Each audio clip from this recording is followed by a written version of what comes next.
want to welcome everyone to our City Commission study session. We ask that you turn off or silence all cell phones. City Commission meetings are televised every day on Channel 2 at 7 p.m. and at midnight. First item on the agenda, discuss City Festival. Good evening, Mr. Mayor and Commissioners.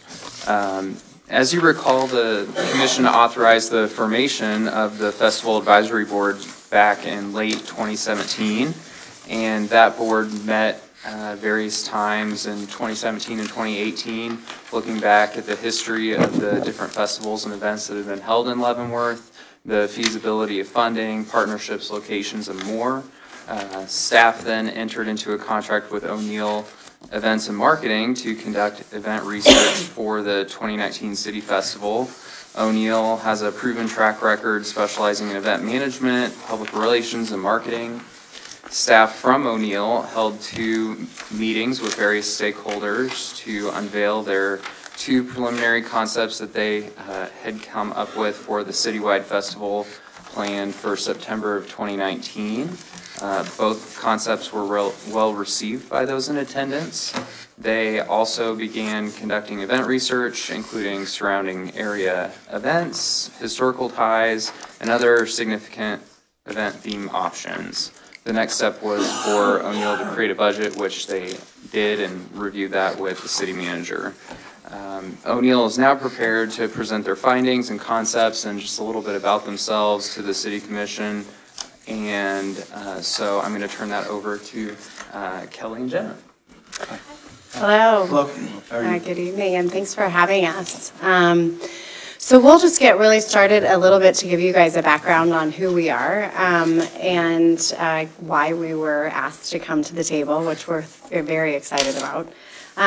So I have a firm in Kansas City, and ironically, I came from a PR background. I'm a 3rd generation. My father, my grandfather were in the business, but my grandfather worked when Elvis came to town. He'd come and help promote his shows. He worked with Starlight and government.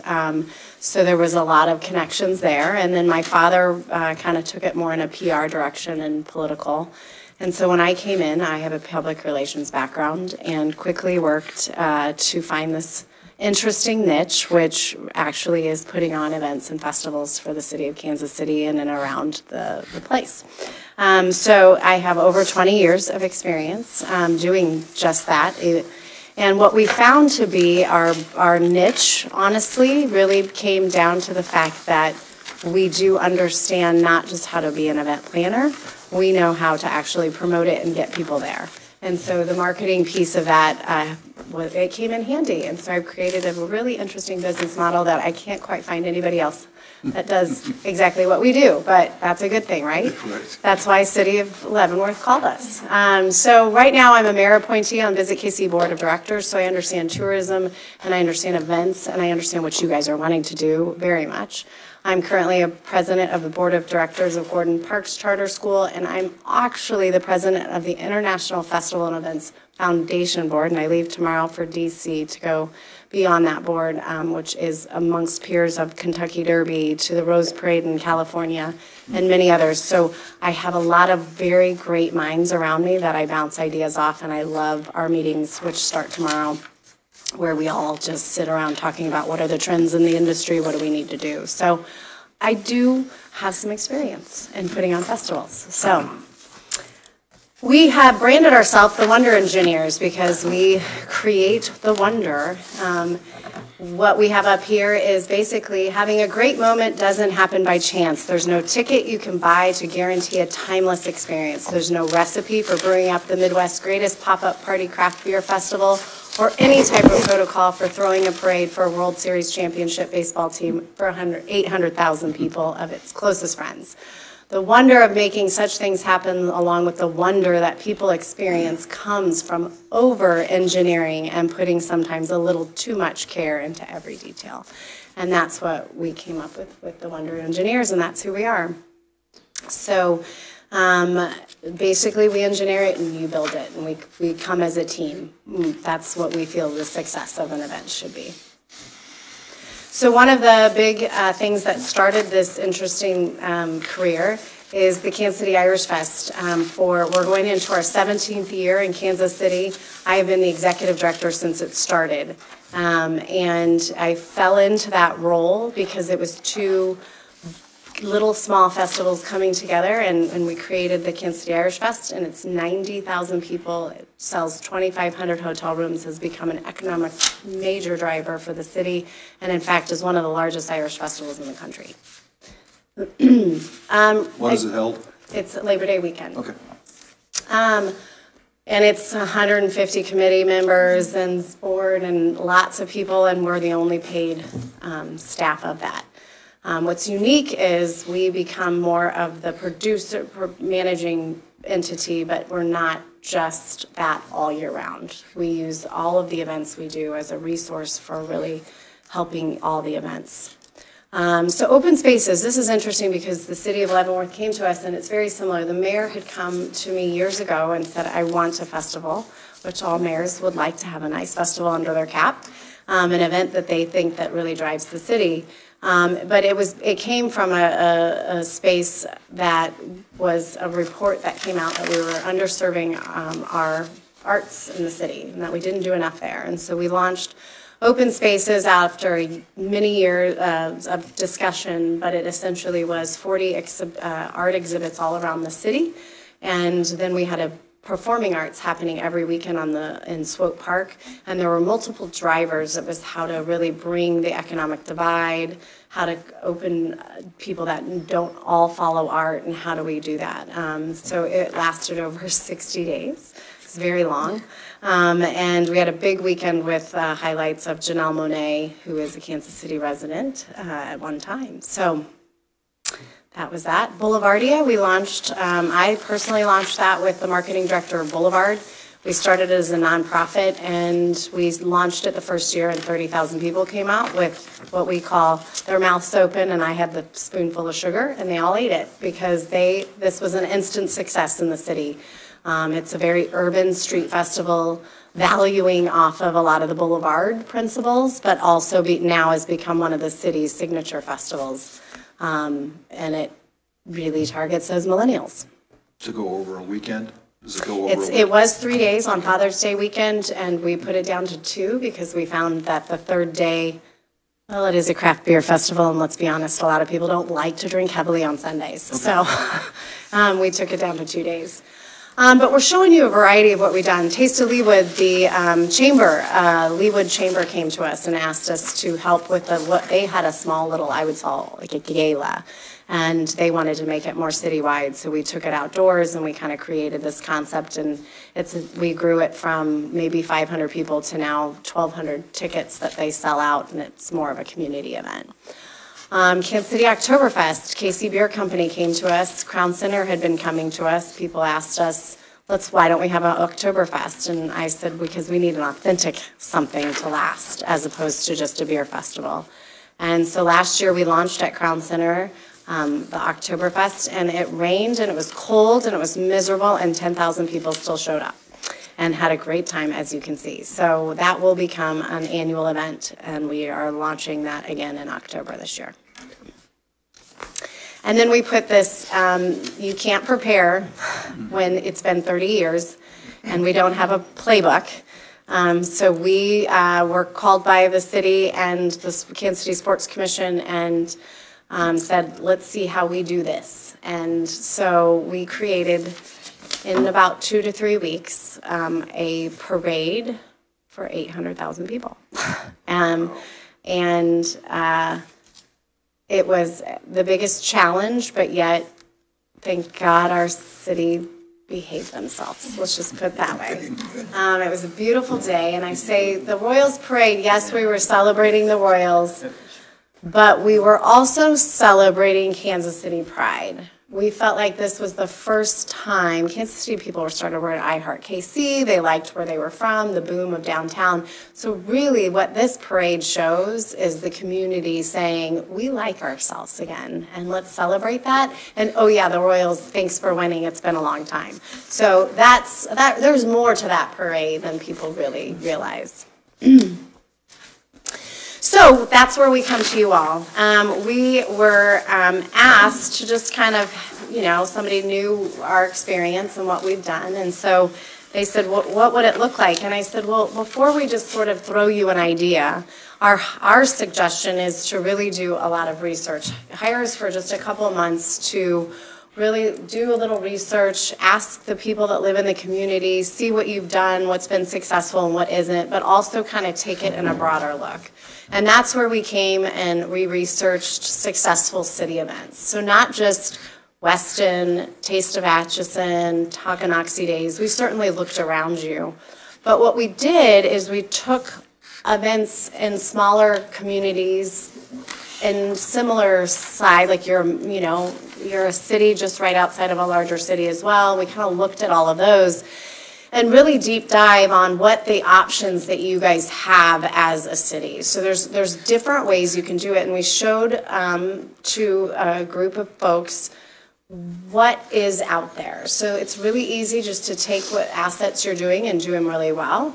But it's also good to look around and say, what aren't we doing in the region, and maybe we do that. So let's say we didn't have a German or Oktoberfest anywhere that was done well. Well, maybe there's an opportunity to just do one of those because they're successful. And if you do it right, you could do that.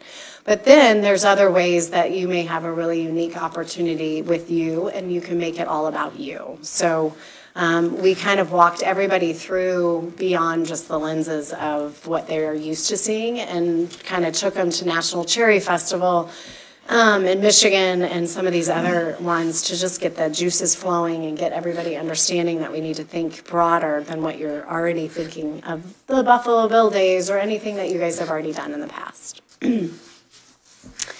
So with that, we looked at what made you guys unique, and there's so many wonderful things about Leavenworth. So we just highlighted a lot of those, everything from the military to, the fact that, it's the first city in Kansas, a lot of different things and elements. And then we just asked a lot of people here, what do we think about that? What are the likes? What are the dislikes? What are the things we probably should stay away from? What are the things we shouldn't stay away from? Because maybe we don't want to. I had suggested maybe it's a prison fest. Maybe there's something we could do with that. Let's not say no to anything without exploring everything. And so it was a wonderful group, everybody, and we had a variety of people, and everybody really gave us a lot of feedback and excitement, which made Jen and I looked at each other afterward and said, well, this is great because there's so much want in this community, and the way that this is going to be successful is the community's behind it, and then we can make the formula work because we know how to make the formula. It's just now we have to have the input and the love around it. So what we took away from that meeting was that in general, and it's also what the research had already kind of shown from some of the work that had been done, we wanted a 2 to 3 day annual event celebrating the city of Leavenworth, draw in attendees from surrounding areas, and we heard this big. And our big thing was that's something we should all desire and want, but it doesn't necessarily have to be the first year. The first few years may just need to build your community, and then you bring it in. We said 3,000 to 5,000. Everybody felt like that would be a great first year if we got 3,000 to 5,000 people. We want to obviously create exposure for the city of Leavenworth, create brand recognition through festival branding so that really shines. An annual event that will keep attendees wanting and to come back annually. And then we talked about the audience, which was interesting because I had no idea where this would go. And interestingly, it came down to 30 to 45-year-olds, millennials, families, retirees. They wanted to focus on the Leavenworth residents that are coming in the September month, tourists from surrounding communities. How do we get to be the Apple Fest that people come for the weekend and want to hang out? So with that, we established goals, and the time of year we selected a date. The third week, everybody felt like it was a good time to do it. That was good for the hotels. We had some of the input there. Students are back. They mentioned the military, the fort. I think they come in August or something, so you've got a lot of families that have just gotten here. How can we get them in? And then obviously that's why our own business has, I think, a event every single weekend in September, and we have 2 on some. So the reason, it's great weather. Location, downtown area.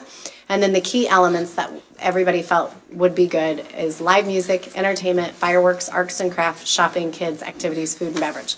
Now that is not rocket science. I will not try to claim that as rocket science. That is called a festival. Live music is key to keeping the energy and the fun, but it's now how do we make it flavored and make it unique. So with that, we came up with, oops, it's kind of got a P that fell off. Camp Leavenworth is what we came up with. And it's celebrating the city's sense of freedom and adventure. Camp Leavenworth pays tribute to the city's military ties and embraces an outdoor and adventurous theme to create an annual festival that appeals to the masses. The festival engaged with the local community as well as surrounding areas. September 21st and 22nd is when we've selected the date. What's interesting about this and why this was selected, we presented two concepts. But what we found was this kind of plays to some of that research we talked about. It plays to who you are with the military tie-in, and we have that camp, although you can't, the P's falling off. It's more that MASH vibe, where it's a little bit more of that, not what you would normally think of the military and the fort and really what people are taking today, but more taking it to a little bit more of an adventurous and taking it to more of even almost a softer feel with it, with the adventure outdoors. But with the adventure and outdoors, really where this came from is Jenna was doing some research and said, you know what we're missing in this region is any sort of even camp festival or an outdoors theme. And with the millennials and millennials drive it and then everybody follows. But think of the people that you talk to now that are taking RVs and doing the RV camping, and just to go to smaller towns, and they're doing different things. This right here is a perfect opportunity because it's a trend nationwide, and it's not something that would necessarily go away, and we can't find very many that are doing this. And we don't mean that it has to be a camping festival in the first year, but that it's something that you kind of play off of what people are really interested in, but then how do you embrace each area of you guys as a city? So we just came up with, obviously you could have a stage, and maybe it's two. Our thought was the music, the beauty of Camp Leavenworth is maybe this doesn't have to be any mainstream music. In fact, there's a band out of Kansas City who's become one of the most popular bands, and it's the Winnebagos. So I kind of think that works really well with you all. But bluegrass, folk, Americana, military, those are easy, those aren't expensive. That could be an easy way. And the reason why I say easy is because it does crush all genres. So people tend to just that's why Irish fests are so popular, because the music is so likable from grandma down to kids. And so that's where the folk and the bluegrass comes in. We thought there could be fun things like the barracks and the hammock area. In fact, we've even talked to some sponsors already that are interested in something like this here. But where you can just relax and just kind of play off that outdoor flavor. The canteen is just maybe the food and drink area, where you had food vendors and trucks and some of that. There's obviously the mess hall. We could kind of play off of that, where it's just places to eat and dining areas. Font is not installed on that computer. That's why. I'm like, at least yours is okay. And again, none of these are going to stick necessarily. We would work with a branding team, but we thought something like tanks and teepees. This could be where your children's areas are, but you can already have the flavor infused in all of the parts of the event, but it makes it, and it ties so nicely with Leavenworth as a whole. Bonfires, s'more stations, fireworks, all of this plays just absolutely perfectly if you were at a camp, in any kind of camp that you might be.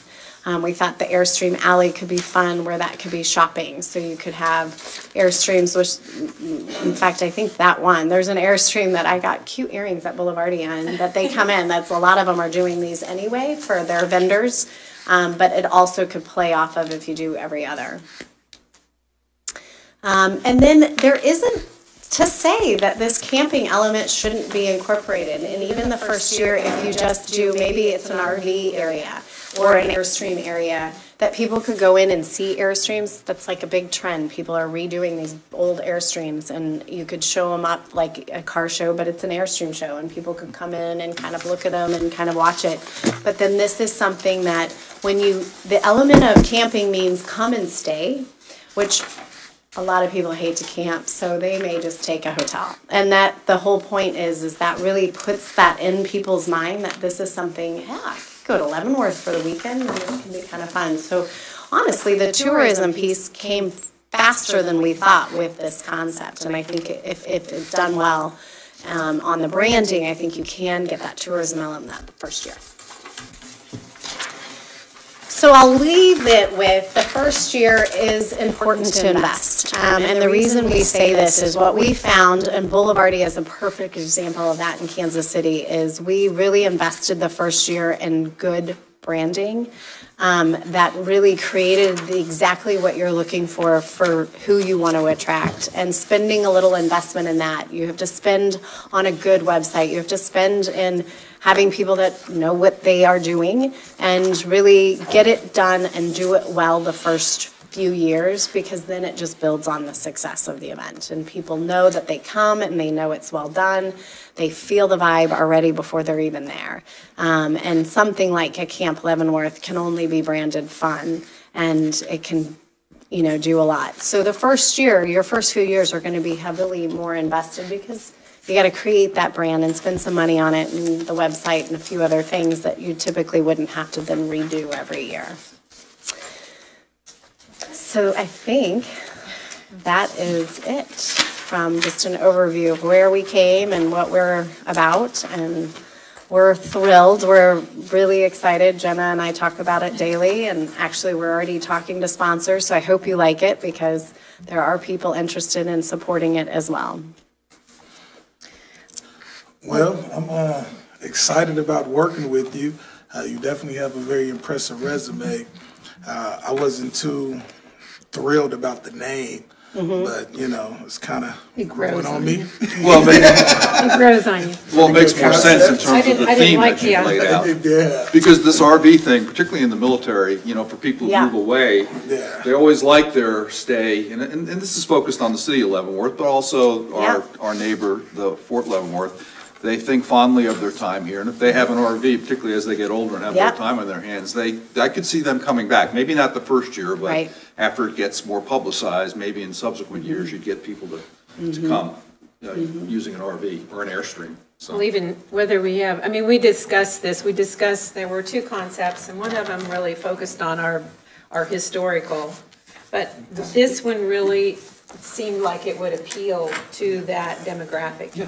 And I was thinking about when we started Buffalo Bill Days years ago. We had kites, we had balloons, we had, the big balloons, we had watercraft, we had all kinds of stuff that for younger people, because we were younger people. I was like in my 20s when I started working on the festivals. So it's we're focused, as we're looking at it, we're thinking about all these years that we've done stuff, but this was a new idea, and I didn't really like the name at first, but it grew on me. And I think the rest of our crew that talked about it thought about the same thing, who are we doing this for? We're not doing this for us, we're doing this for our kids. I want to bring my kids back here and have them a part of this. yeah. But yet, this festival, we can still incorporate a few historic things in about our community, as we talked about, and still do that, and still really highlight Leavenworth as a fun place to come to.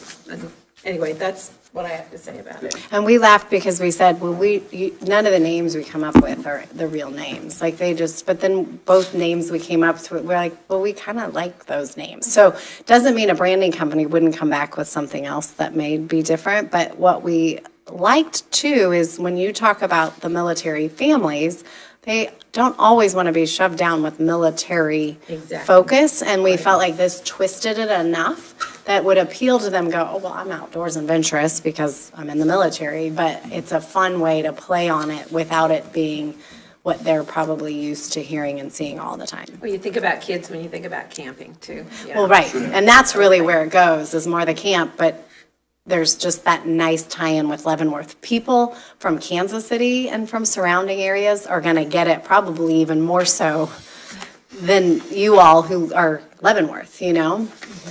Commissioner Dedeky. I agree with you, and I'm sure they'll probably grow on me.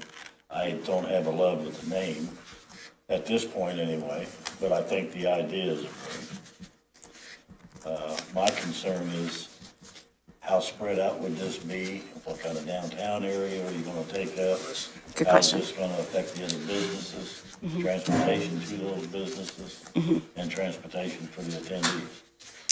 So that's a great question. So we have not isolated the specific area, but we know of a couple areas that we're looking at. And once we move forward, we would look at all those and ask a lot of those questions. We have a lot of experience being in downtown areas where we know we have to work with restaurants and businesses, and what do we need to do to either keep them inside the footprint or still able to do their business. It will be a crutch on anybody, right? Because that's the purpose. We're going to be taking streets probably, and so we're looking at, and sorry, is it Fifth? What's the Fourth? We're either going to do it on this side of Fourth or that side, and we're kind of thinking near the Carousel Museum. There's some great streets down there, plus then you have the riverfront area. What we like is when you find big, nice streets, but then parking lots too, that we could put a stage and or activities in the parking lots and set them up. I wouldn't anticipate your first year. We want to keep it nice and condensed because that keeps the energy alive. And so maybe the camping component is in a separate space, not too far away, but that the other core places, I'm thinking it's 3-4 city blocks. The other spot would be over by Yes, thank you. We're still learning. So we thought that could be another space. So we would select one or the other, and, you know, the beauty of something like this is you could change it around if you really wanted to. Or you could grow it all over downtown, which could happen quickly, more than you know, if you're successful with what you're doing. But yeah, we've worked with a lot of businesses, and it's challenging. They're in the business, but then there's some that love it and then hate it at the same time. Well, when you get down to the bottom line, those are some of the people you need to keep happy. You can't set your food across the street from them because they're not gonna have any business. In the area that you suggested, we've got 4 major restaurants, which would be ideal for those. Or really 5 that can get down and fit in that footprint. Yeah, I would definitely like to know more about it. yeah. When we discussed this at our meeting, we wanted to include our community organizations as part of the process, a big part of the process, because that's what brings people downtown too. Those people that are a part of our community that are working there, and so they bring their friends and family down too. So that's a big part of it, is having that community involvement, and we had several community members on that committee too. And we've gotten creative with how to use those, which is volunteer groups that could take over a beverage stand and help sell the beverages, and they make the tips and they get a portion, and there's just a lot of different ways you can incorporate them. You can also work with restaurants to have a booth, much like the Plaza Art Fair. If anybody's been there in Kansas City, those are all the restaurants. Go outside of the restaurants because people are in an outdoor festival and they create their space outside. So there's really creative ways to get that taken care of. You never please everyone, I will tell you that. I've learned that a long time. Commissioner Pricing. Commissioner Bauer, you're on the Festival Advisory Board, and how many people were on it approximately? 8 or 9. And, Yeah, okay, it's came at different so, times. you know, whatever my We had thoughts all are, age groups too. yeah, whatever my thoughts are on Camp Leavenworth name doesn't bother me. The Festival Advisory Board say this, they rooted it out, and that's what they want to go with. I can support it. One question, I know we talked about downtown. Last time we had a good-sized festival in town, I believe, was we had 10th Avenue Park. Do you remember that, about 6, 8 years ago, and big bands and stuff on a weekend? Was that even considered? I'm not saying let's take it out there, but was that one of the venues considered, because parking is outstanding. Yes, You did consider it, but you decided, okay, that's fine, that's all I'm asking. Yeah, we considered all of the parks in town actually, in any location in town, and went through all of those. Okay, but you settled on downtown, okay, that's fine. Especially with the hotels being right down. No, I understand. And I'm not recommending something, I just want to know how it was considered. Well, I think if the advisory board with O'Neill got together here, and I'm looking forward to it. It'll be a good time. The ones that we've had in the past, from Buffalo Bill days back in the 60s, to Sip and Slider days, to First City Festival, to whatever, whenever they had a very good time. I know they're very difficult and to organize and do it, but that's why people like you that possibly can do that. But people will be there. If the weather holds, it's a beautiful time of year. Well, another thing about the location too is able to have some indoor venues as well. Yeah. No, I'm not. Community center and the other, the lofts, whatever the Right. lofts over there with their area, the Heritage Center, and we can be And able the to use community all center of and the stuff like indoor that. areas as well as the outdoor. Yeah. And especially with weather, you never know, Yeah.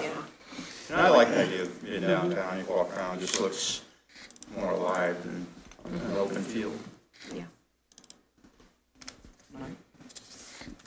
I think the target audience is exactly right in terms of that target audience, and even us, some of us older people have a good time with grandkids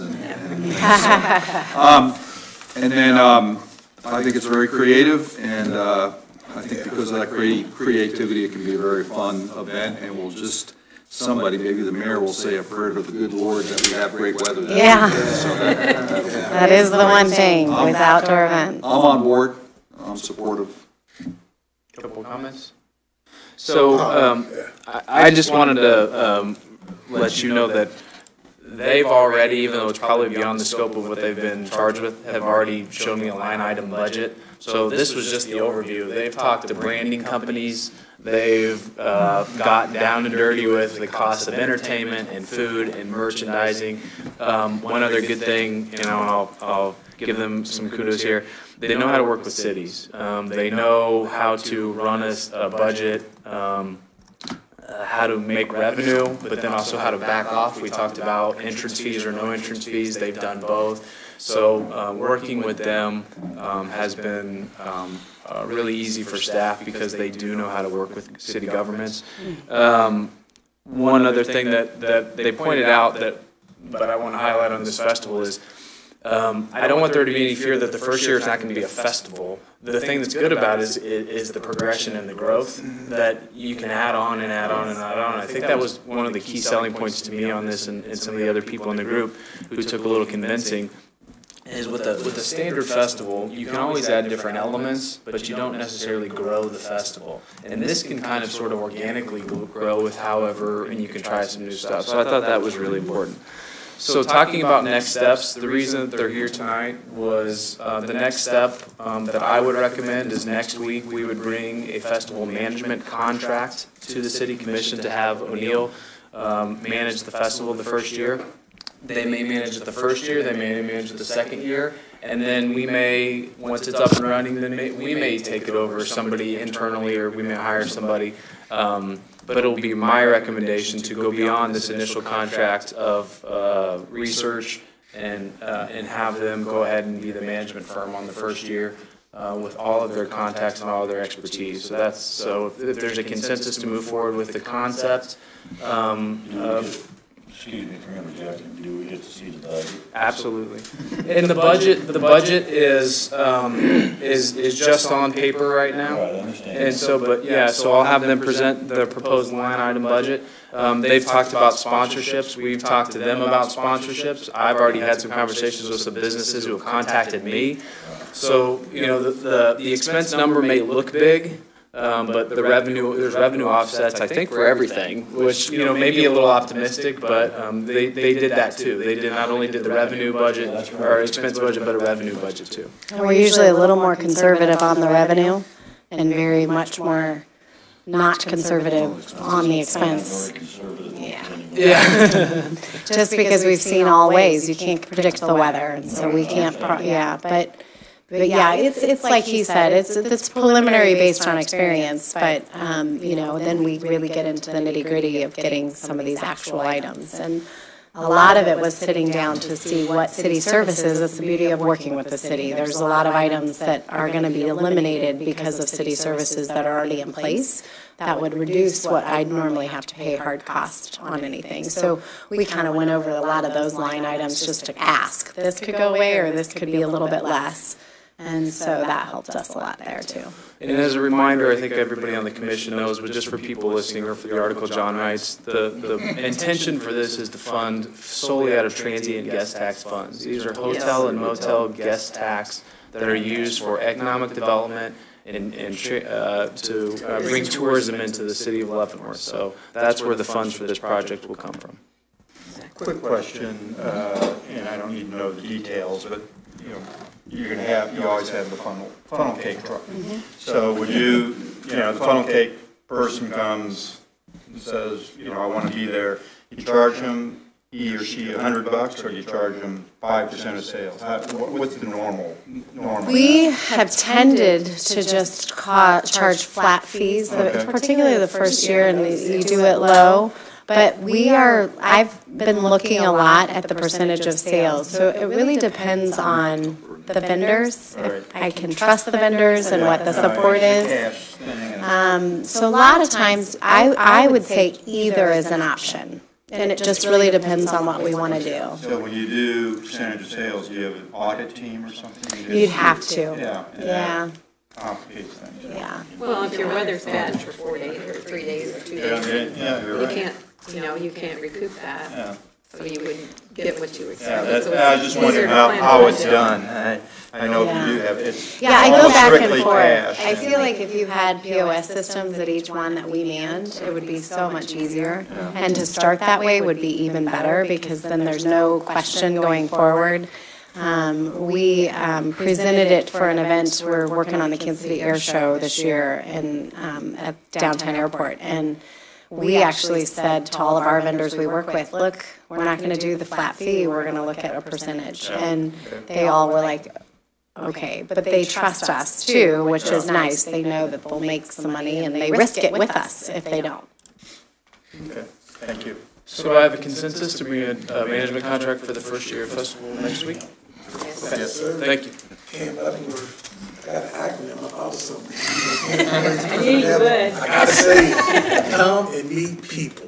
Hey, good one. Put it on our marketing team. I like it. Come and meet people. Thank you. Well, thank you guys. We look forward to it. Thank you. Thank you for coming tonight. Next item on the agenda, we're going to move item 4 up, discuss LEAP program. Mr. Kurtz. Yeah, let me, no, we're gonna go ahead and move, the item for the leaf up, so Mr. Marks can get back out, to the, streets and work on, the pressing weather. You gotta shovel out there, don't you? Yeah. Is it coming down? It's dusted. It started a little bit. So should we adjourn? No, he's gotta get back out there.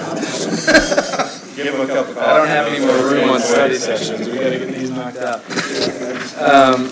Okay, Mr. Mayor and Commission, Mayor Wilson has requested a study session on the city's LEAF program.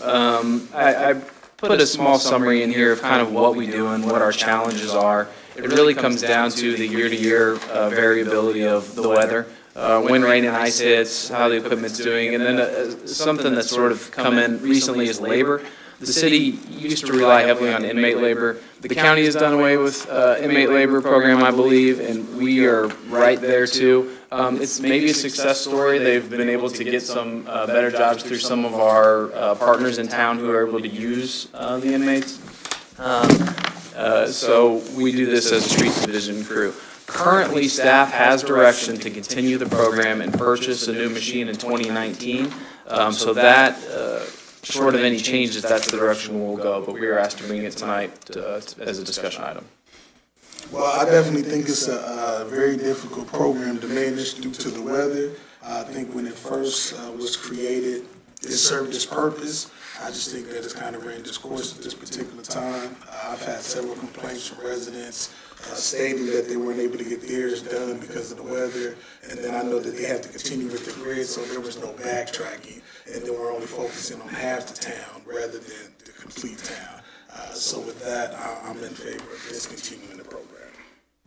Well, I disagree with you. It's a program we started, how many years ago? 8, 10? 10. And we've gotten good wear out of the 2 machines that we bought at that time. We started initially doing the entire town. And then we, 4 or 5 years ago, we elected to do half and half to cut down the workload. And the people seem to adapt to that. Because prior to this, they had to do it themselves anyway. And they had to bag it and they had to haul it off or whatever. Or have another company come in and do it. I think as a general, nothing else, as a thank you to the residents, we should continue to do it. Leavenworth is a different city, and I'm proud of it. We do things differently here. But I think the Lees, I really don't use the service myself. There's 3 or 4 on my block that don't. We just clean them up ourselves and be done with it. But for those that can't, the older people, not including me, and the invalids or the people that can't get out there and rake their lawn. They have kids come out and rake it up to the curbs, and they don't have to worry about these leaves being hauled off. You've got that just like anything else. You may hit rain, you're going to hit a lot of wind in that time of year that's going to blow the leaves out. But if we can get a majority of them, that's less leaves that's going down to storm sewers. And where's our big problem at now? Storm sewers. So my thought is let's keep them as clean as we can until they're rebuilt, and then, continue to keep them clean. But that's my feelings on it. Keep them clean until they're rebuilt. And then keep them cleaner. Oh, the streets or? No, keep the leaves off. Keep the leaves off. And it is key. We're going to get to the stormwater management program later in the agenda. And one of the best management practices, we cite in the report, this is what we've been doing with the leaves. Do we really, I think it's safe. Do you consider it a good best management practice in terms of what we do, with half the city in a particular year, in terms of not allowing those leaves to get down into the stormwater pipes and system? Picking up excess leaves is encouraged to prevent the leaves, if they overaccumulate, they can kill underbrush and vegetation. So it's generally seen as a positive thing if the city has a proactive program to pick up the leaves. There's not a requirement that the city operate a leaf program. Right. And we provide a variety of other methods for people to dispose of the leaves. If the city commission were to choose to not do the leaf program, we would certainly mention that in our annual report, and talk about the other options that we offer, perhaps in more detail in the report. And one of the things was that the machines, of course, they're a little bit older, and they've been subject to, or prone maybe to break down. And we were coming up, depending on what we do tonight, we were going to consider in this budget process coming up a new one. There's already one scheduled for 2019. Okay. And that would be a more powerful, we think a more, obviously it'll be newer, but it would be a more reliable, we think it would be a more reliable and a greater. Definitely an upgrade. It's 30 yard versus a 20 yard, so you can get more with it. I think as the city manager related to, you're looking at manpower.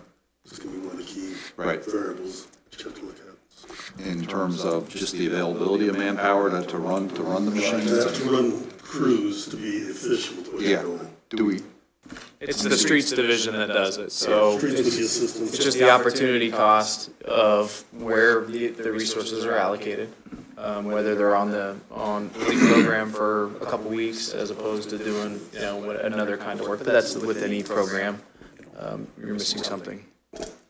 Yeah, and weather plays a big role in it too, right? I mean, and so I don't know, I mean, I guess we could argue in terms of when we start. I think in our read ahead, it said we start in the first week or two in November. I mean, we could maybe look at moving that back a little bit into October to. No, leaves fall until, they don't fall until about Labor Day, about Veterans Day. Well, I think it depends, but it depends on the weather and. And they do make that adjustment. Yeah, I figured you do, but it kind of depends, I think, so.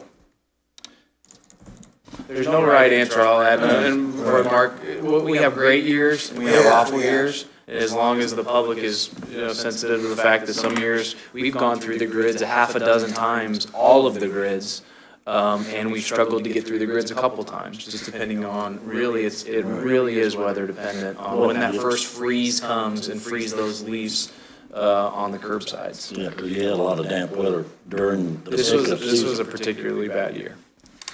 And I know that, Go ahead. and I'm also in favor of, I know there are some senior citizens who aren't able to pick up the leaves. And I was actually thinking about if we could allocate some funds for a program, to help assist those low-income family senior citizens who aren't able to pick up those leaves. I think that should be done by volunteer groups. Yeah. Go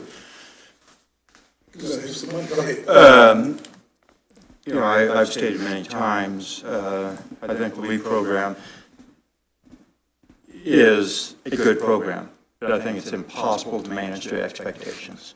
We started about mid-November. There's not an appreciable amount of leaves before then. A few of them are falling down, but people aren't breaking their leaves. Mid-November through mid-December, so maybe a 30, 45-day window there. And if we get weather, obviously, as we've discussed many times, then it's lost. Or, that truck comes by my neighborhood on a Friday, and I'm not going out there to rake them until Saturday. Then they may make another pass, they may not. So it's not like on a schedule. It's not like the trash pickup. I know every Thursday the trash man's coming to my house. This week he's coming on Friday, but you know that. And so the problem I've always had is it's impossible to manage the expectations. The other challenge is to man one of these crews. Is it 3 people? It's usually 4 people. You have 4 people per machine. And are you going to run 2 machines? We're asking for 2. We've been running 2. Yeah, so there's 8 people off the street crews that aren't patching potholes or doing whatever else. If they weren't doing that, they would be sitting at the service center drinking coffee. You have other jobs for them. So we take them away from that. Just the managing of expectations. And, the way it's talked, what you said, Mr. Mayor, that, maybe we could do something to people that cannot rake their leaves. We're not raking anybody's leaves. The people have to do the work and get it to the curb. We don't go up and get them out of the bushes and away from the trees. They have to be right there. And quite frankly, I think if they go all the way there to a pile, they probably can bag them if this service wasn't available. How many other cities in the greater Kansas City area do you think do this? Well, as far as curbside service, we were discussing it earlier. There's a Roland Park, I think, does curbside service. Community under 7,000 people, but other than that, not a lot of communities do curbside collection. Unless it's in biodegradable bags, and I think Lawrence does it, maybe a couple other communities, But they have to put them in bags. they have to put them in. Yeah, no, I mean, how many do Roland would be the ones who collect it at the curb, mulch it as they get it, and carry it out to everybody. So my point is that it's very difficult to manage the expectations. You have a perfect fall, and perfect first couple weeks of winter, it works out perfectly. If you don't, you have stagnant leaves rotting there all winter long, and in March it's just a slurry. But I know this commission, we've talked about it every year for the last 6, 8, 9 years, and they've always voted to go forward with it. And I know that we voted to we're buying a new machine that I think is already under contract, is it not? No, that's why we're talking about it this early in the year, but because Mr. Marks does need to probably order it for the fall within the next 30 days. Yeah. Is one of the machines used downtown? I mean, do we don't, I mean, leaves, obviously there's not a lot of trees downtown or anything like that, but do we pick up in the streets downtown, do we pick up, does the city pick up the leaves, or? Well, the street sweeper, we have used the vac or this, leaf Yeah. machine to help pick up some of the debris in some of the parking lots. We have to come off trees and stuff like that. And the Parks Department will use them from time to time to address leaves in parks and such, but primarily for residential streets. Would we continue that in terms of, with one of, if we discontinue the program, would we keep one of the machines, do you think, to do the parks and? I know Parks has reached out, they won't. Downtown? continue using it. Would that be a recommendation, or that? I mean, If the program's discontinued on the public streets, I believe there is a need within the organization for taking care of our own property. A leaf machine would be of some value. would you consider the parks and to be part of that, and the parking lots that are downtown, things like that? Okay. Question, why is the city's property more valuable than the residents'? If we're gonna keep one to do the cities, but we're not gonna keep one to do the residents. The way I understood Commissioner Dedeke, I don't think anyone's saying that one person's property is more valuable than the others, but each property owner has a responsibility to take care of their property, and the city obviously has a responsibility to take care of the parks and the public property. So I don't see it as saying that we're saying that the citizens' property is not as valuable. Well, I know and I agree with you, that it's a very difficult project to manage, especially on the manpower. Right. But there's gotta be something available. I'll work on it from my end. On the county, I don't know if we can change our mind or not, but,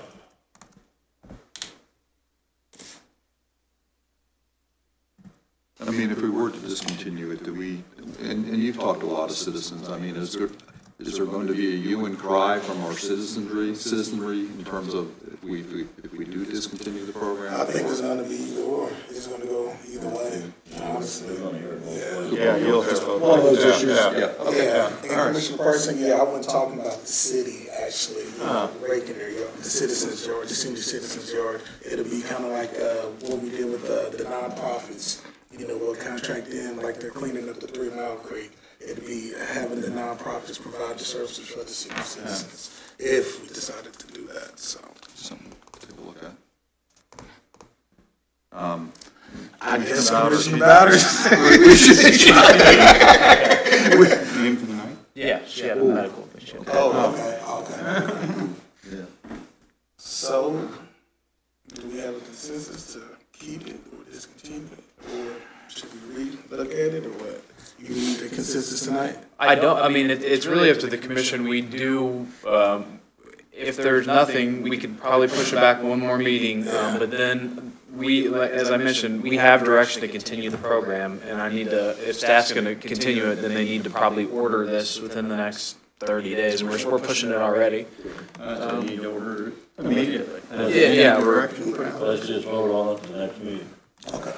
Or, Can't take What? any legal action on it tonight either. what's our consensus tonight? Is it 2-2, is it 3-1? I'll say discontinue. I'm leaning towards discontinue, but I have some doubts, but I'm leaning towards discontinue. So it's 3-1. Yeah. Because I know where Mark's at. Yeah. We've been, Larry and I have gone head to head on this, but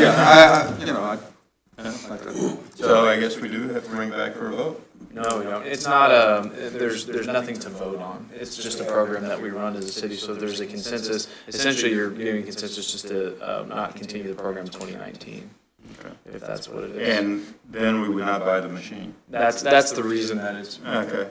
here now and not in, September or October, because that machine is going to be purchased. it's not a threat, but I just need all your homes and your cell phone numbers. So when they call me, I can. They're all on paper, yeah. No, and I welcome that. I mean, we are going to hear from citizens one way or another. And I've heard both sides of it for many years. I know you have too, Commissioner Dedeke, and I respect both sides. It's just,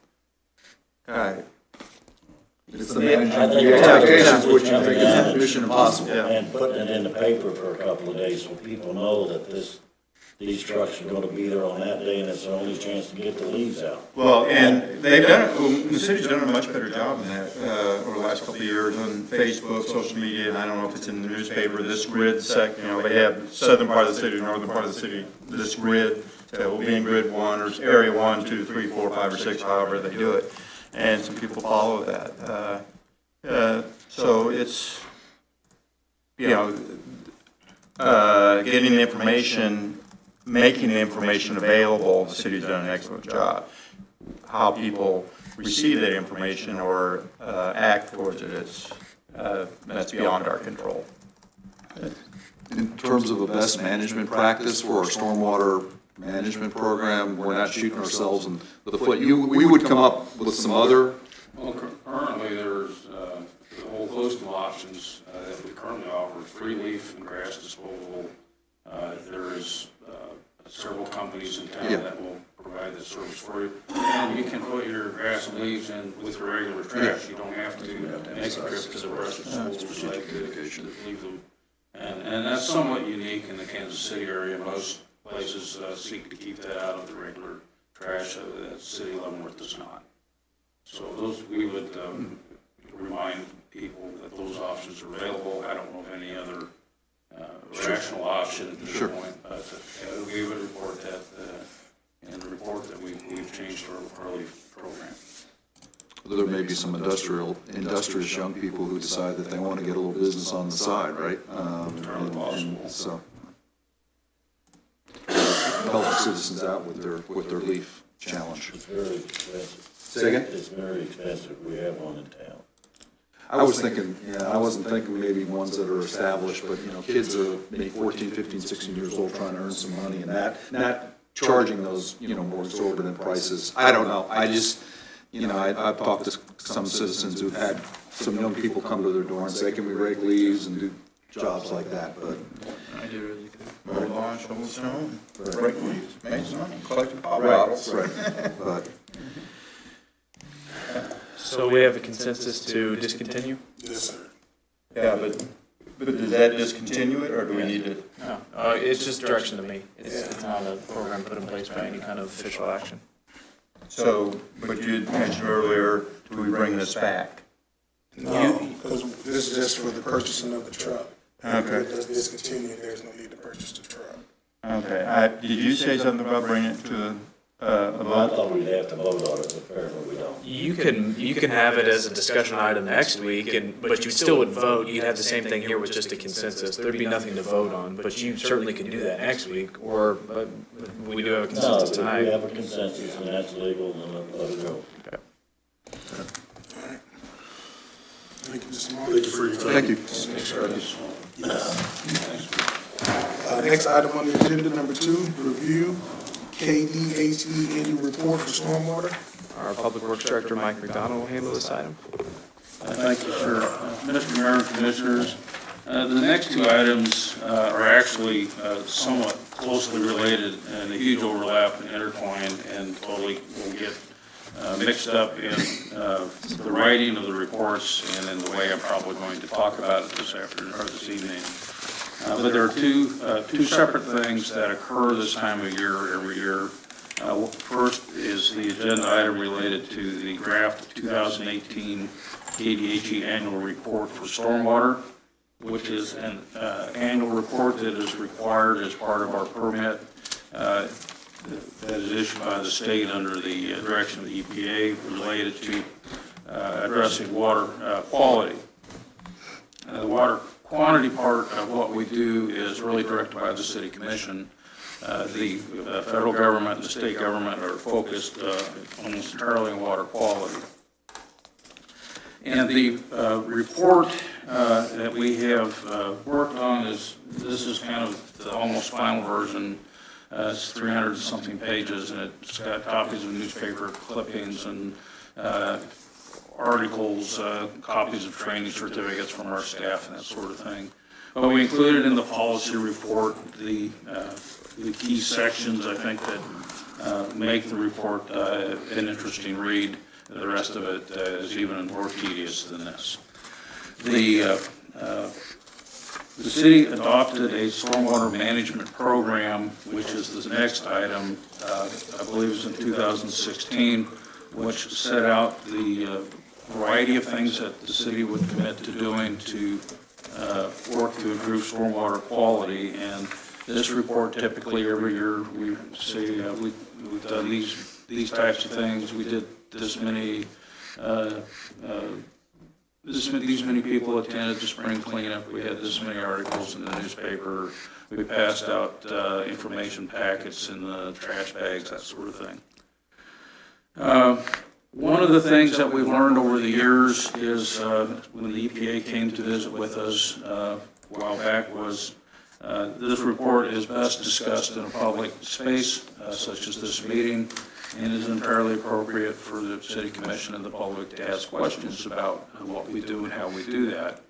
And the report we would answer questions and indicate how many that we had these meetings and how many people were involved in them. The state changed the report format slightly this year because this is the 5th year of the 5-year permit, which was issued in 2014. So you got 14, 15, 16, 17, and 18 being the last year of a 5-year plan, and they wanted a retrospective, if you will, look back. So there's a new section that we have not had in a report before. It was, I think, titled Final Report, if you will, is in the material in the policy report. And I'll kind of talk about some of the things that are included in the policy report here this evening that if you've had a chance to look at and have questions, please ask them. If you have questions or your constituents have questions, please refer them to us if you cannot answer them. But we've included an executive summary. Sections C through E, which are the 6 minimum control measures, which I can read here in a minute. I really included the 2017 information because we're still always checking the 2018 numbers, but it was those, how many books were checked out at the library on stormwater and how many people did spring cleanup and how many miles of streets or tons of recyclables, that sort of information. There's a record keeping reporting related to water quality sampling that we're required to do. Required to do it 4 times per year. We typically try to do it about 6 times to try to meet their guidelines, and we have provided a summary of that water quality information. And then there's a much more detailed with all of the 5 years worth of water quality. And in the final report, there's some kind of summary that our office has prepared. The link to the annual report from last year is in the policy report if you want to look at the whole thing. And just for entertainment value, included a link to our EPA visit, the consent agreement, where we said that we would in fact conduct a responsible stormwater management plan as part of our settlement with them. So, questions so far? Okay. Executive summary is, we've added, I think, an important part in here is a paragraph related to the formation of a stormwater utility. This is, we're one of the few cities in the area that do not have an independent funding source for stormwater. And we talk about it briefly and we'll provide documentation in the report as to the meetings that we had and that sort of thing. We've seen, as we have worked the last few years, a reduction in sanitary sewer overflows. I know that's the other kind of water, but it relates to water quality. And I think that is from staff working hard on some of our other programs, which are some basic plumbing changes we made a few years ago about how you build cleanouts. We've been enforcing grease trap maintenance on restaurants. That sort of thing, I believe, has made a difference. And particularly, I think the plumbing work has really helped because it forces property owners, be them owner-occupied or landlords, that they've got to fix the plumbing problem if they're going to keep the water in the sewer line and not in the basements. We've tested the water quality, and it was interesting, the first year of the report, water got better as it moved through Leavenworth. Well, that's really nice. Well, that was an aberration. That was the only year it really did that.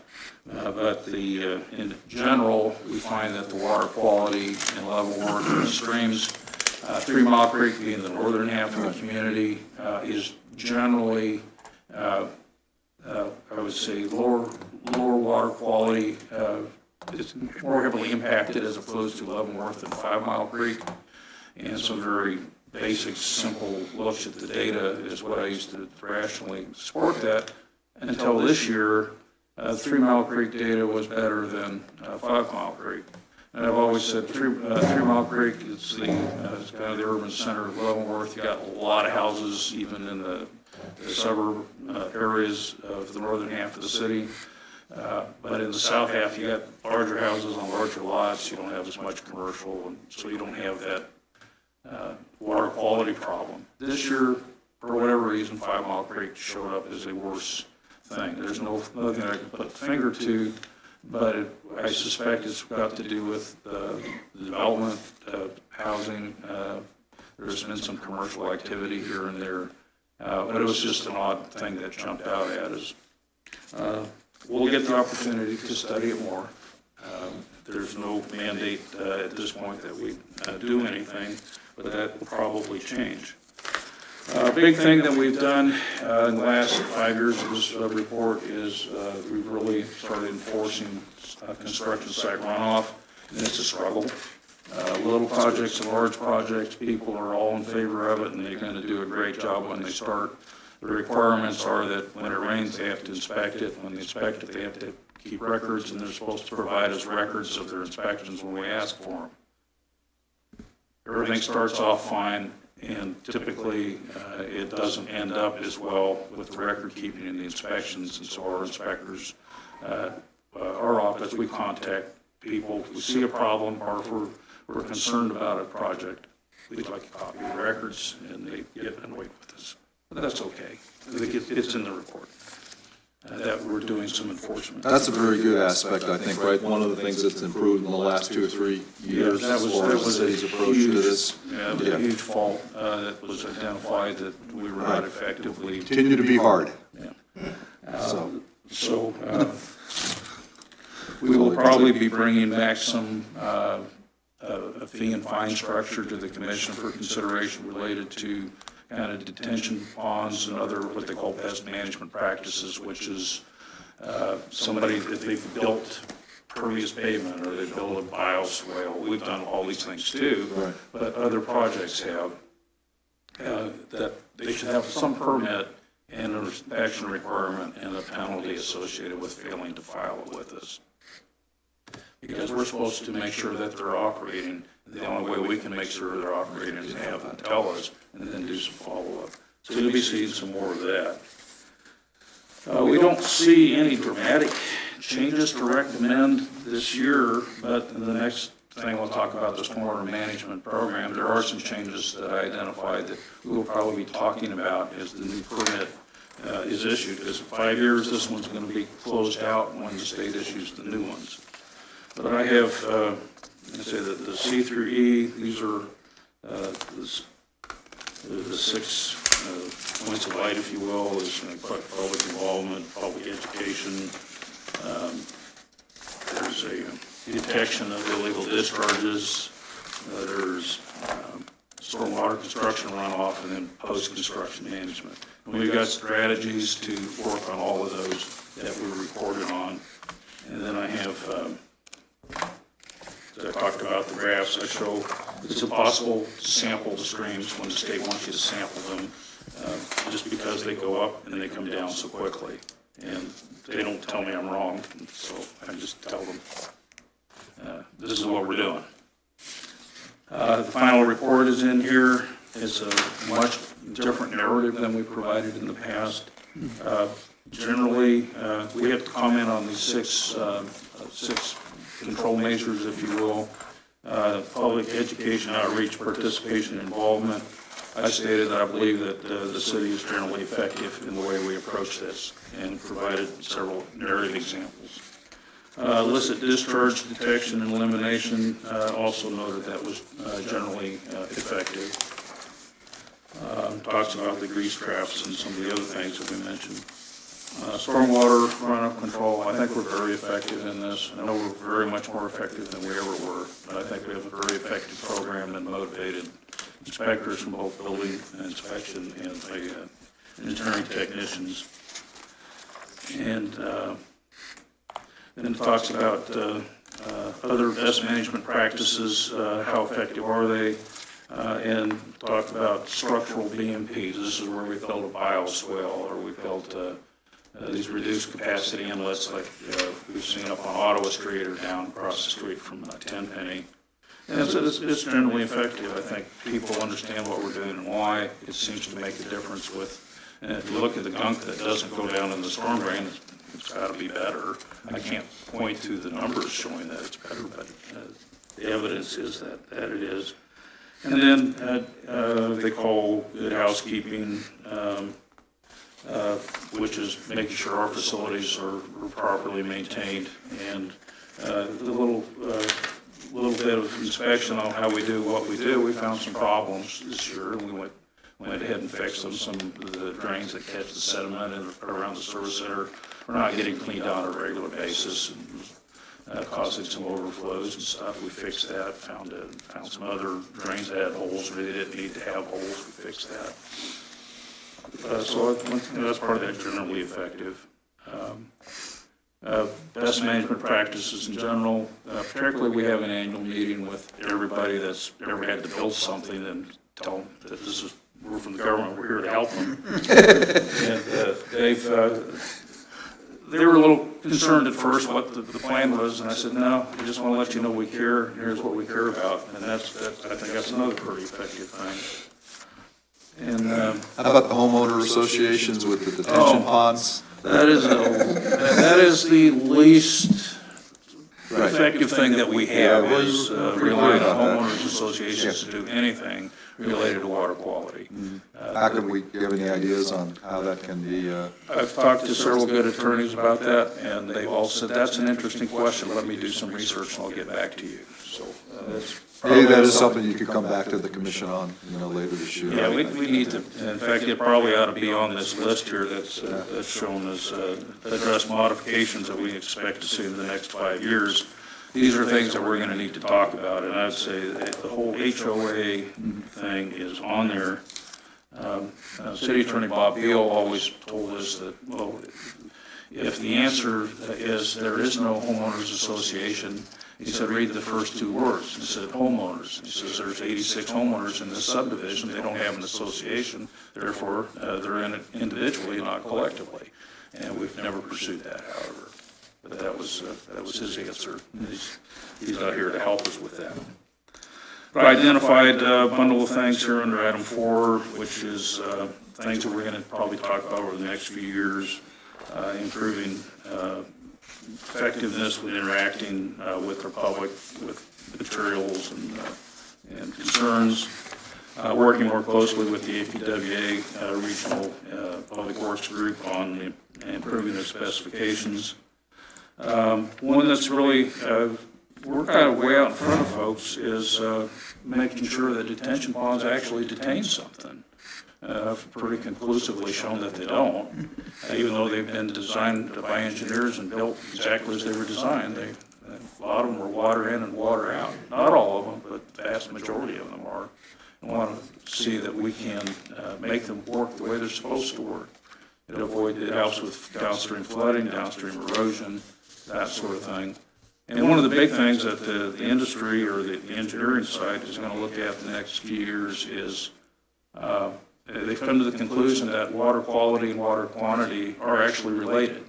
They used to have one set of book was all kind of water quality stuff, and then they had this design manual which was all water quantity stuff, and really the two didn't meet real well.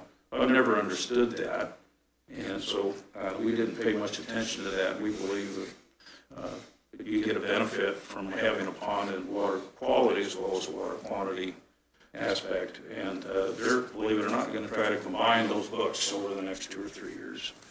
That'll be that'll be a challenge for some of the. Can I ask a question about the specific, and I don't know if it's the detention pond, but it's that big depression at the intersection of Shawnee and 20th Street, just north of the Eagles? Yes, sir. Is that the city project? Yeah, detention pond, is that not from that, I mean, I guess the water coming off the high ground there, right, where Davis Park is? Is it effective when we have? And that was one of the, I gave a presentation, I use that as the example. Okay. It was designed to, if you had a, what is called 20-year storm, a 5% chance of something happening in any given year, it would fill up the pond, it would overwhelm the outlet structure, and it would overflow like there's a low spot in the dam that we built there. If you looked at it, I think the Parks Board put a couple trees in it, but there's a low spot. Well, we had essentially a 20-year storm, and the thing only, instead of getting like, I forget the numbers, it was like 12 feet deep or whatever, it got like 2.5 feet deep. And I said, that's just not right. I said, what is going on here? So and I do this, we got data loggers we put in the bottom, measures all this stuff, and we got rain gauges and measures all this stuff. So I worked with the designer and said, what's the story? So we figured out what it really was the underdrains. The neighborhood was very concerned that we had underdrains, that the pond not hold water. Because you get your raccoons and your possums and your skunks and all your critters will come to the water, and you have mosquitoes. A lot of that is not as bad as most people perceive, but our goal is, when we designed this, was to not have any water in the pond after it drained out. Well, those underdrains were sucking all the water straight out of that pond before it ever filled up. So over the course of 2 years, we modified that, and so now the drain is, there's some perforated pipe down deep underneath it, but there's no like bathtub drain, if you will, other than one, and we reduced it from a 3 or 4 inch hole to a 1.5 inch hole. So we said, let's see what happens. Then we got a big rain about 2 years after we did all this work. Yeah, it worked just like it was supposed to. And the graphs were that tracked for what we measured, tracked with what the designer intended it to be. And it was a revelation to all of us that just little old holes in the bottom of a pond can suck that much water out. Interestingly enough, you could say it was a successful project, even if it only held 2 foot of water, because the downstream houses that we were attempting to protect did not report that they flooded. So it was. But just, Commissioner Griswold and Mayor Wilson, just, we bought that property, I don't know, maybe 8 years ago, you remember, Larry? Eagles came to us and they own that whole, more than a square block, that whole square off area. And they came to us and offered us the property except for their building, their parking lot, which is south of their building. Obviously put the ball field in the back, and that's when we put in that detention pond. Because before you get these 5-inch cloudbursts, if you will, the houses that go down at about a 45-degree angle there in Seneca, Miami, they were flooding. It was coming up out of the sewers. And didn't you say that a bunch of the sewer pipes, stormwater underneath, made 90-degree turns rather than slow turns? So that water, thousands of gallons, hit like that, and it just bubble up. And the streets were always flooded. The people's drains were flooded because the way that the the sewers were built, I don't know, 70 years ago, whenever they're put in like that, did them at 90-degree angles rather than curves. And that's it. As haven't heard any complaints about flooding. We've had some of those 5-inch rains. That's why I asked the question. I knew a little bit about that, but not the full thing. So ultimately, we found that we could make it more effective, and we've had a particular designer on other projects he's doing here in Leavenworth. We're designing flexibility into the systems, because I enjoy monitoring it, but at some point we think it ought to be their responsibility to monitor these things to prove to us it actually meets the design intentions. But I can now show that it's important to do that. And it was one quick question. The holes that made it drain real quickly, where was that water going? Just down same place. We're going into the same drain. Okay. There's no groundwater infiltration to speak of in Leavenworth because the soil is so clayey. Okay, okay. So we were shocked that that right after the thing was built, we didn't have concerns from the property owners that we just built this project, they still had problems. So it was a success, but it wasn't working like we expected it to. And we've, I believe, fixed that. We continue to monitor it. Okay. Similarly, at the high school, they built a series of ponds. And they're working. I think they let too much water out too quick, but I've seen our records, so there was water 10 or 12 feet deep in that pond. It wasn't there very long. It was there about 20 minutes and it was gone. So if you want to go see water in these ponds, you gotta be out there when it's raining. Okay. That's pretty hard. So we're looking at, do we want to require that? Research training, basically there's all the community interaction. I heard some ideas today on getting the community involved and making Leavenworth a better place. There's always groups that want to pick up litter. There's the Boy Scouts they go around and they put the don't dump your well in the inlet stenciling, that sort of thing. We try to work with all of those. And then, of course, city facilities, I think we can incrementally move that ahead. And that is, if this was the first year of this permit, we'd be talking about changing our stormwater management program. But it's the last year of the permit, so we'll be talking about it in the next agenda item. So that's kind of the stormwater annual report. The kind of the heart of it is this material that's in your agenda. And if you want to see how it all goes to the big picture, there's the 2017 report. We should have this put together here in the next day or two, and we'll provide a link to it's 300 plus pages, and you can read all of them. On the annual report's 300 pages. You didn't give us. Look forward to it. Yeah, I give you the. You gave us the Reader's Digest version of it, or it was a pretty good. It was a pretty good read. I mean, if you like that stuff. But I did have a question, and you may get to it on the next agenda item in terms of the training of your workers. I mean, could you just give us a little idea of what that entails? We try to take every concern that we have in any case seriously. If a citizen calls or sends an email or some Facebook message or something that Melissa sends us, and the training, we want to have a better system where we can keep track of these, because a lot of times if it ends up where wastewater goes out and takes a look at it, they end up with a little work order. It ends up where the street department sends somebody out to look at it. They may, or depending on what they find, there may or may not be a work order. If they go out and do something, there's a work order. So you have all these interactions with people, be it staff or the public.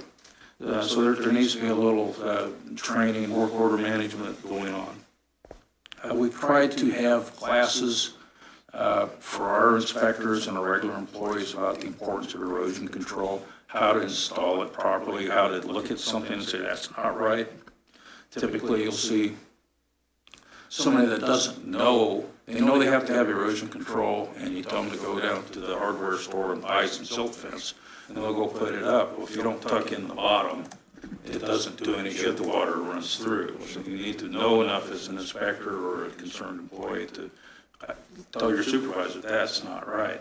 Or if they do put it in right, and it's the bottom of a really big hill, that doesn't do any good either, because in a big rain, it all comes down. It's supposed to be stair step, and multiple rows of the stuff, and there's little tables to do that, to try to expose our employees to what it's supposed to look like for not just our jobs, but if they see a job that could cause us concern. We had a really interesting actually a year ago now, on what we call illicit discharges. That's where if you see something in the water, a different color, or a lot of soap suds. In the past, you kind of, that's kind of weird, and you go on. But now, trying to get them to report it to supervisor, and you learn things that not everything that's orange and gives oil sheen on the water is contamination. Sometimes it's just old leaves, literally, decaying in the bottom of the creek. They're decaying in a way that releases the oils in the leaves, and they kind of turn orange. It's not always it can be interesting when you see those in the older parts of town because you don't know what's buried in some of the older. And we have tested some of these in the past and found they're all essentially naturally occurring things and not a pollution. So we try to keep our employees aware of the issues. There are some cities that, I mean, it's constant. They'll have, you gotta go to some course once a month or 3 or 4 times a year to get a skill set and a certification. We're not there yet. We may need to be over time. Maybe in certain areas. Yeah. I did have a question, yeah, I did wonder whether there was like a certification program for some of these specialties. Well, there is very much that is available. We have not pursued that. Maybe that's something we would want to have as a identify a program we believe suits our needs, and a target goal would be to have percentage of our employees certified. That's a very good program goal for. It would help with the annual report, right? I mean, if it was, I'm sure it would be useful, but it'd be something you could cite in the report. The next permit is supposed to have been issued by the state about now. And it's another 5-year deal. They are behind in issuing their permits, so therefore the old permit is effective until the new permit is issued and signed off on, and there'll be, I think it's a 60-day comment period when the new permits are issued. And I've seen some of the drafts of the new permit, and it's very different than this last one. I think the state got a similar visit from my friends at the EPA that we did about they want a more effective program at the state level. And so the state is, as I understand it, and I haven't studied in detail yet, there are activities that you do, you assign points, and you've got scores you've got to meet, and it might be one of those things is the training, or how many tons of trash, you get a point for how many tons of trash you pull out of the creek. It's a very different permit. And we will need to go through a process. I think it takes about a year to, once a new permit is issued, to create a new stormwater management program to address these kind of the 6 categories will remain the same. How the state deals with them is going to be more complex. And the types of things that we're talking about now are the sorts of things that we will try to roll in there, and opportunity to have meetings like this where groups can comment on that. That's the review stormwater management program, short version. And there's So it will be subject to that new permit situation next year? It'll probably become effective, whether we want it to be or not, sometime this year. Oh, okay. It's at least 60 days from today, because we did not get notified that they had posted it for comment.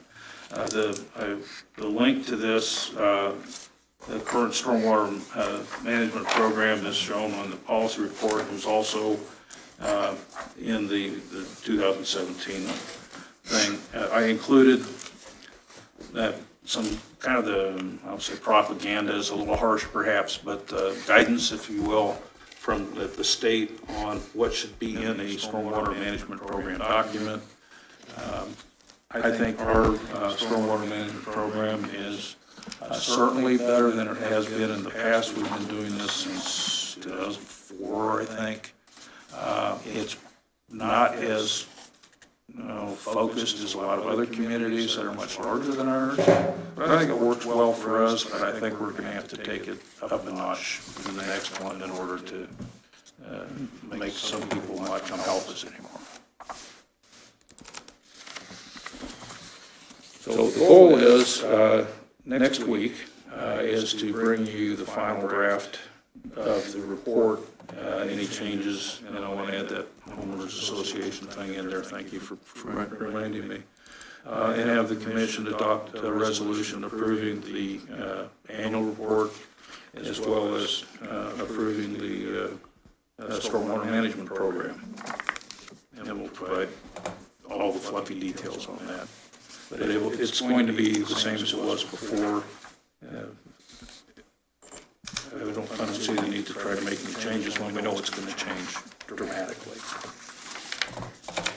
You included some photos. Was that in the? We don't need to go. What were you just trying to show? That just various levels in the streams, or? Funny you should ask, sir. Right. This is part of that monitoring Okay. thing. I've included, this is the rainfall information, identified the little. Yeah, I saw that. That's where Yeah, I saw it that. was sampled on. These are the locations that we sample water quality. It's the same place every time. I have them take a little video upstream and downstream and a picture from the same place every time. So, sometimes the river's up, sometimes the river's down. You're right. Sometimes the water's running and sometimes it's not. So somewhere in this data, you've got to quantify how much cubic feet per second is coming down the creek. They basically take like an orange or a tennis ball or something and chuck it up there, and they got a target, and they time it how many seconds it takes to go per feet. I'll use these, how wide is it and about how deep is it to calculate cubic feet. But it also shows the state that our water quality numbers are all over the place. Does it make any sense? By looking at the photos, you can say, yes, I can see what the stream conditions were. So we have these pictures now for 5 years, essentially, the same pictures. It's pretty interesting, the changes over time. Some of them are exactly the same today as they were 5 years ago. How about that bank stabilization rebuild project last year, north bank of 3 Mile Creek between Esplanade and Second Street? Yes. Is that still doing good? Yeah, it's growing something. It's growing the stuff we planted is growing. I think some of the seeds we've broadcast out are growing, and there's like plenty of volunteer stuff growing that may or may not be appropriate, but at least it's green. Okay, but that was about a year ago, right, that was completed? March 19th, if you look on the. I saw some of it. We were just wrapping up in March of last year. Good. So this all gets, and I can tell you that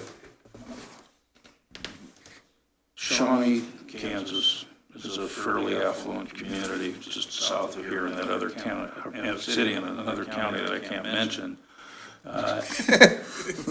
They have a very robust stormwater, and they said they plan on doubling the size of their annual report this year. They're going from 20 pages to 40.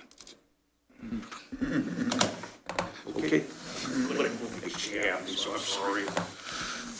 I think They had enough political power in that area to do what they wanted. Johnson County has their stormwater has over 8,000 stormwater quality data points that they've collected from a dozen different agencies, including themselves, over the permit period.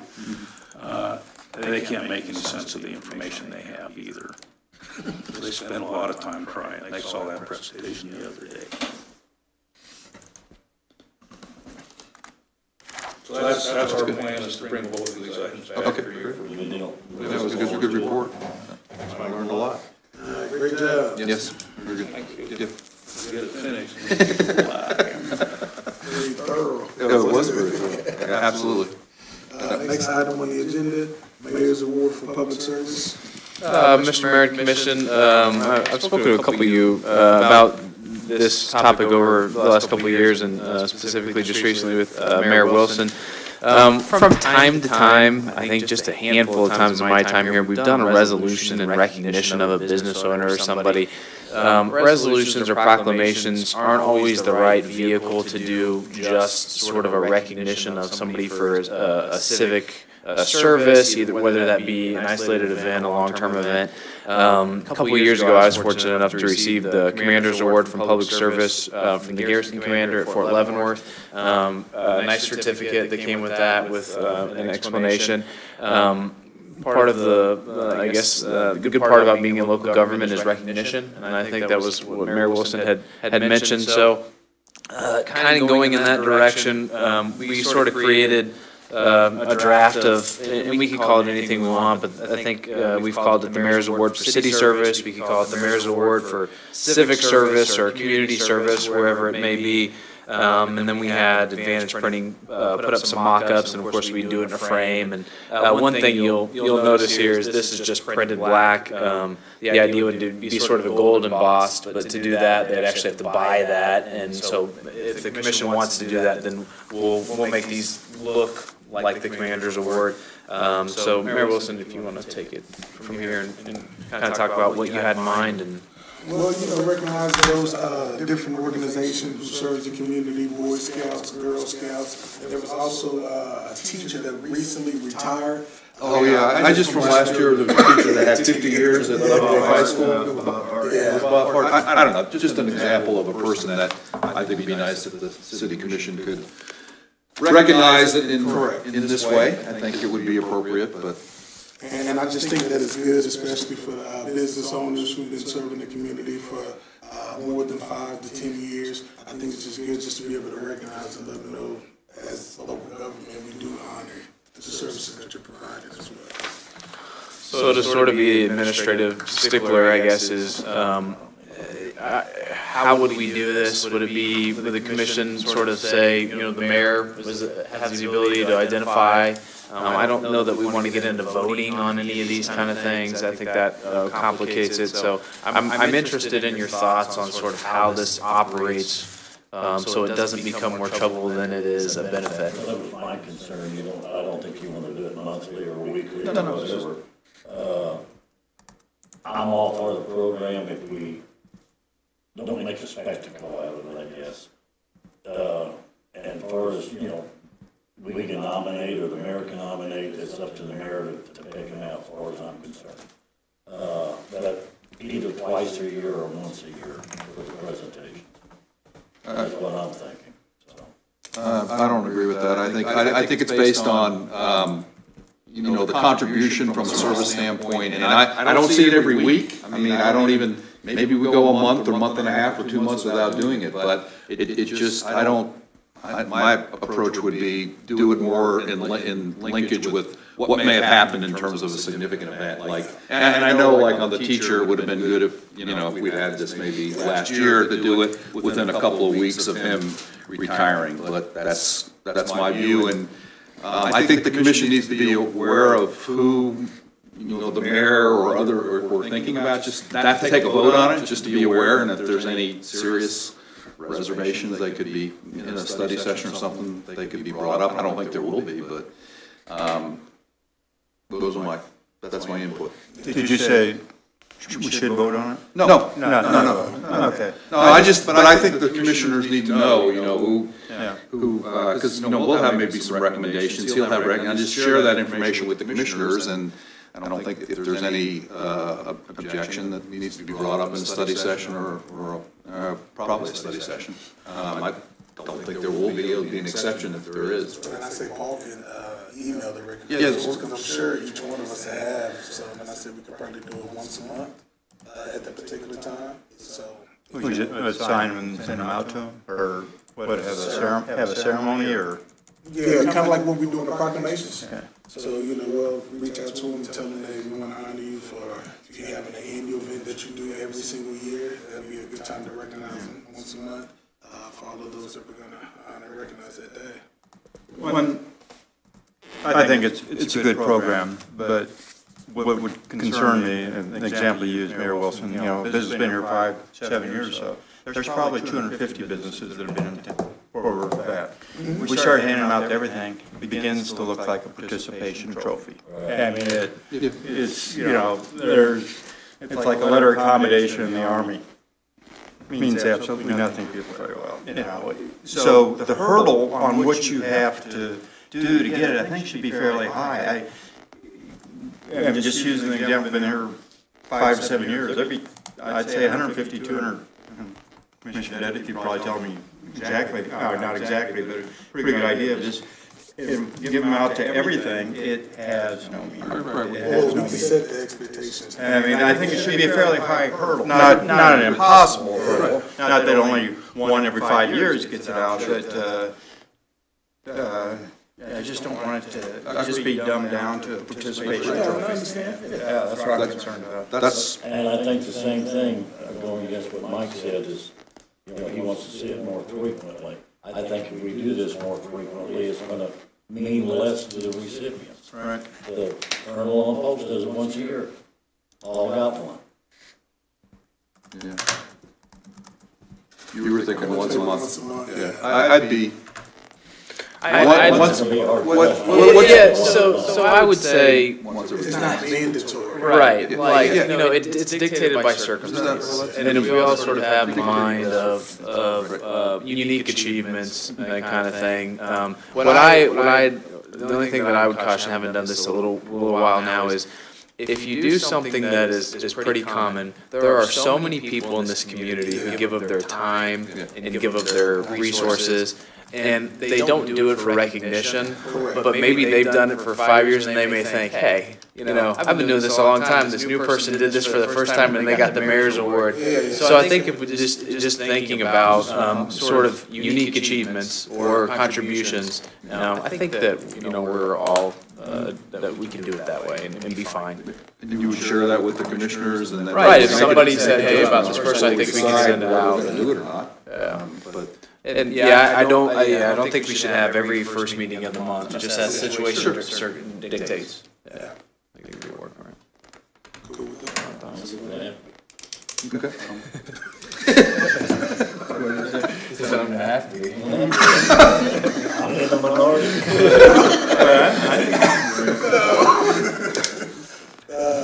So do we, Mayor's Community Award, do we have to worry about that? Are we gonna establish, you know, some type of guidelines? I mean, not that they have to check every box, but. Could you put something together, Paul, as a draft? Maybe- We could, so the template we have is sort of the sign recognition. Those aren't quantifiable metrics, they're more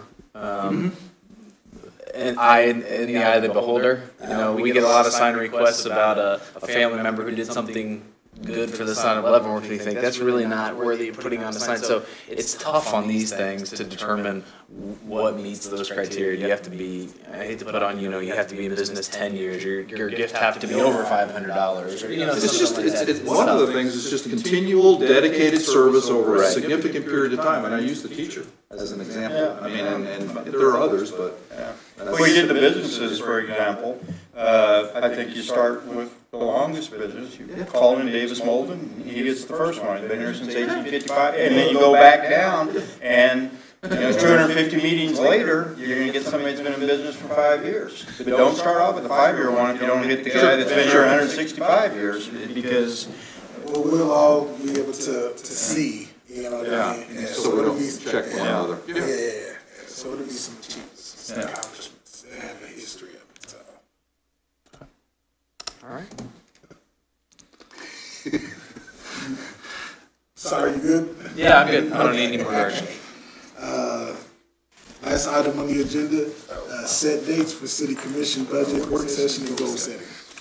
Mr. Mayor and Commission, typically in this study session, the second one in February, we start talking about when we're going to set our dates for budget work sessions and goal setting, primarily to get your schedule set for the year, but then also staff is already starting building, where we've already built our budget schedule, multi-phase step for us. So we like to get this stuff booked early on. Again, we don't have to come up to a decision tonight. I just wanted to throw some dates out there. First, starting with the budget schedule. Ever since I've been here, we've chosen that week of that July 8th through the 12th to convene for budget work sessions. We've done usually Wednesday, Thursday, reserving Friday. I think Mayor Wilson asked this year maybe about the idea of doing Thursday, Friday, and doing like a morning session, a lunch, and then an afternoon session. The only difference in the budget schedule this year is we've collapsed the operating and the CIP processes, which I think is going to be a lot more efficient, into one. So we may need that. We may need a little extra time. So I would throw the dates out of those Wednesday, Thursday, Friday, or Thursday, Friday with morning and afternoon sessions to you for any feedback. This is for budget, not CIP. We've collapsed the budget in the CIP We're gonna do it all at once? Yes. Oh, okay. Wednesday, but Wednesday and Thursday with Friday is the overlap, I think. That's what we typically do. Saturday is the overlap, I believe. Yeah, we could do it whichever way you wanted to. Either way. That time frame for me is fine. The week of July, starting the week of July 8th, I don't know if that's Monday or whatever that week is. Right, the 8th through the 12th, and we usually waited and done it Wednesday, Thursday, Friday. And did you want to make the recommendation to do Thursday, Friday, but do a morning and an afternoon session? Yeah. And what did Commissioner Bowder say? Because she said one day. She's fine with the budget, it's the goal setting that she has an issue on. So I'll bring that up when we get to the next one, which is the goal setting session. So you're, go ahead. No, my question was, so you're saying we do budget Wednesday afternoon, we do budget Thursday morning, and we do CIP Thursday afternoon? There won't be that fine of a delineation because we are collapsing them, but. So half day on Wednesday afternoon, and then all day on Thursday? That could be one way. All I was mentioning was Mayor Wilson had mentioned to me potentially doing Thursday and Friday, but doing a morning, taking a lunch break, and then doing an afternoon. So rather than having a 1 to 5, we'd have a 9 to noon, and then take a break from noon to 1, and then 1 to 5. Okay, but one day would be a full day. So the maximum would be Thursday and Friday. Okay, Thursday would be a full day, Right. and Friday would be a half day. Well, then Friday we'd do 9 to noon with Friday afternoon as the set aside. That's fine. Yeah, that's fine. Okay. Good. So then we don't do the CIP in September, October? Right. Okay. And then the second item is the annual goal setting session. So I threw out there, but typically, again, we've done an afternoon, a 1 to 5. Commissioner Bowder, before she left, indicated that she would not be able to do the March 27th timeframe. So that would probably need to be removed. Mayor Wilson and I will be in Washington DC the very first week of April, so we will not be back. We get back that Wednesday, so that's why there's that gap. You don't see that first week in April there. So then I put Wednesday, April 10th from 1 to 5 as an option, but that can float on any day of the week or whatever the commission sees fit.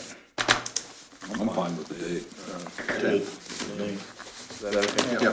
So we just check with Commissioner Bowder. Yeah, she indicated the 10th would be okay. Good on just the not 27th. So we'll go ahead and put April 10th from 1 to 5 for goal setting. Perfect.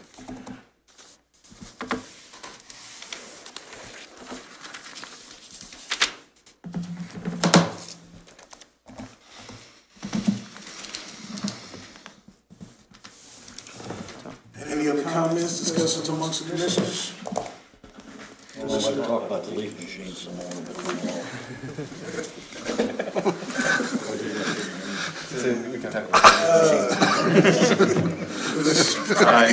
I just want to thank Mr. McDonald and Mr. Marks and all the crews. Mr. Marks, the snow boss, I think they've done an outstanding job of clearing the streets. It's a no-win situation. People always say, you missed this, you missed that. But I think they do an outstanding job. Drive all through the Kansas City area, and I think you hold our snow removal up to the standards of anybody in the Kansas City area. Thank you. It's been good. Commissioner Griswold? No, I don't have anything. I just echo Commissioner Preisinger's comments about the snow crews and the whole operation. What have we had, 5 storms so far? I think so. But I think they're doing great work. Thank you, sir.